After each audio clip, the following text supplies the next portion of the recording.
eh. Unang lahat ng sabay sa ito. Gusto niyong magbigay ng isang pusang loob na salaysay?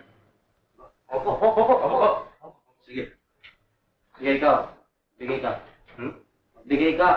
May wala ako dito hindi pa ako sumasahod. Ba't niyo ako pwede magbigay? Ano nga? Ako ba may bibigyan mo? Hindi yan ang ibig namin sabihin, salaysay! Sa'yo ba? Wala akong kinalaman dyan. Talaga walang kinalaman. O ikaw, meron ka nalalaman? Meron akong nalaman talaga. Sige, ikaw. Magbigay ka. Yung tungkol sa patayan. Ah, patayan! Ay, meron nga akong kinalaman doon. Anong nalalaman mo? Ay, pinatay ko kagabi. Inaamin mo ikaw ang pumatay? Oo, sinaksa ko. Ikaw talagang pumatay? Oo, dahil order sa amin ng aking kapatas eh. Sinong kapatas? Sinong kapatas yun? Sinanding ko. Di sinanding ang mastermind. Oo, talagang sinanding ko mastermind. Dahil, nung mag-order ko yung nanding, yung tinitidil baryo ng Baryo Malakaw, eh gabi na. Kaya kahit na ating gabi, sinaksa ko, pinatay namin yung baka. Yan! Tungkol sa pagpatay kay Mr. Reyes. Ay, hindi. Wala akong nalalaman. Mari pa namin patay yung amo namin yun. Bigyan ka naman Kami magagawa yun. Kunan mo na lang sila ng mga pangalan. Ano pangalan mo? Pangalan?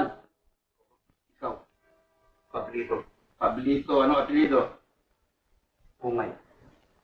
Pungay? Pungay? Opo. Bagay sa'yo. Ang pungay na mata mo.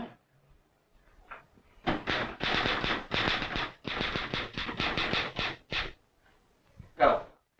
Prudencio. Prudencio, ano apelido? Panyo. Apelido? Ano kanyo? Apelido? Anong apelido mo? Ano kanyo? Bingi ka ba? Apelido ang hinihingi ko sa'yo. Ay, hindi po ako bingi.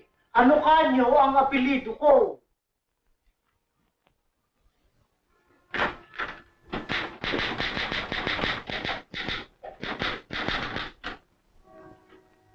Ikaw? O ikaw? Ano pangalan mo? Lito lang. Dito lang. Dito lang. Gusto mong sabihin wala kang apelido? Meron po. Eh ano nga? Lito lang. Dito lang. Yun Ano lang. nga apelido mo? Yun lang. Ang gusto mong sabihin lang ang apelido mo.